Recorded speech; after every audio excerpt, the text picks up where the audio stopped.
ሰላም ክቡራት ተኸታተልትና ኣብ ዘለኹም ሰላም ኣምላኽ ይብዛሓልኩም። እዚ ኤችጂ ቴክኖሎጂ እዩ። ሎሚ ድማ ኣዝዩ ኣገዳስን ጠቓምን ዝኾነ መደብ ሒዝናልኩም መጥና ኣለና። ቅድሚናት መደብ ምስጋርና ግን ነዚ ቻናል ሓደስቲ ዝኾንኩም ሰብስክራይብ ብምግባር ናይ ወትሩ ተኻፈልቲ ንኽትኮኑ ብኽብሪ ንዕድም።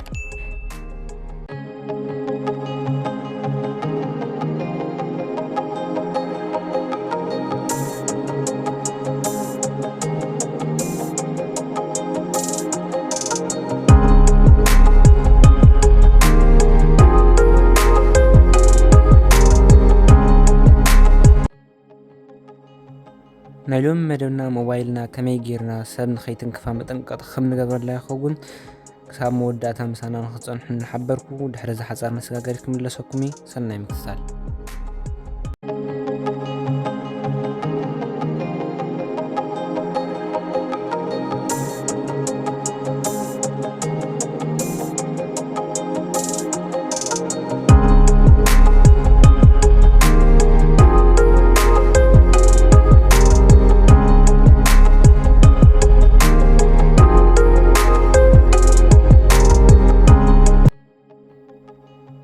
መጀመሪያ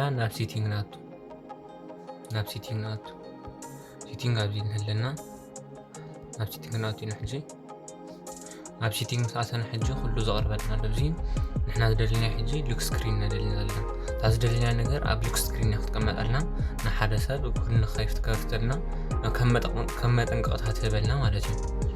ኣብዚ ክረኽብ ኢና ሉክ ስክሪን ትብላላ እዚኣ ሕጂ ሉክ ስክሪን ዲና ሓንጥዋይና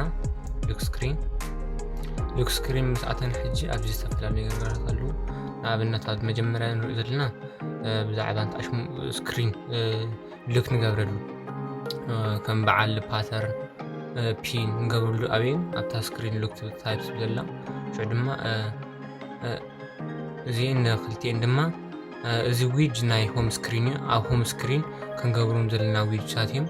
እዚ ድማ ኣብ ሉክ ስክሪን ዝኸውን ኮይኑ እዚ ድማ ኣብ ሉክ ስክሪን ከም ጽሑፍ ነቐምጠሉ ንኣብነት ኮድ ንኸይከፍተልና ድዩ ወይ ድማ ኢሜይልና ድዩ ዝተፈላለዩ ነገራት ነቐምጠሉ ማለት እዩ። ሕጂ እዚ ደለና ንሕና ናብኢና ክንኣቱ ሕጂ ናብታ ኮንታክት ኢንፎርሜሽን ትብዘላ ማለት እዩ።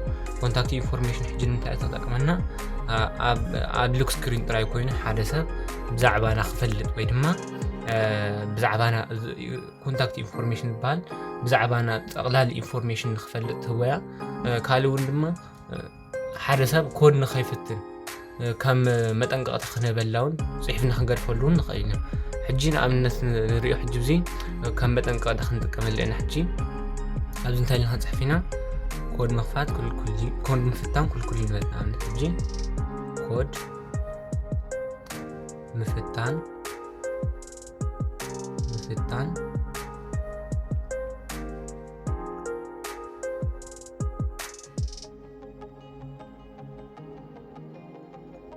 ኢልና ፅሒፍና ኣለና። ሕጂ ከምዚ ኢልና ምፅሓፍና እዚ ዝፀሓፍና ኢንፎርሜሽን ኣብ ምንታይ ክመፀና እዩ ኣብ ሉክ ስክሪን ክመፀና እዩ ማለት እዩ። ሕጂ ናብ ሉክ ስክሪን ከይድና ክንሪኦ ኢና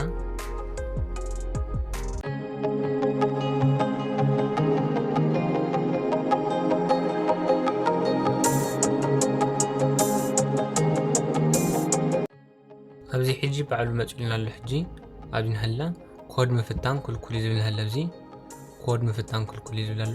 ንስኹም ድማ ከምቲ ዝደለኹሞ ናይ ባዕልኹም ኢንፎርሜሽን ኣብዚ ክትእትዉ ትኽእሉ ኢኹም ማለት እዩ።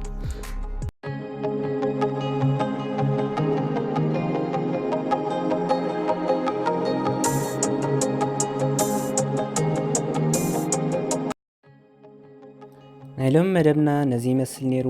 ካብዚ መደብ ድማ ብዙሕ ትምህርቲ ከም ዝቐሰምኩም ኣይጠራጠርኒ። እዛ ቪድዮ ደስ እንተኢልኩም ድማ ላይክ፣ ሼር ከምኡ ድማ ዝተፈላለዩ ሕቶታት እንተልዩምኹም ኣብ ኮመንት ፅሒፍኩም ምግዳፍ ኣይትረስዑ። ክሳብታ ካልአይቲ ቪድዮ ንራኸብ። ሰላም።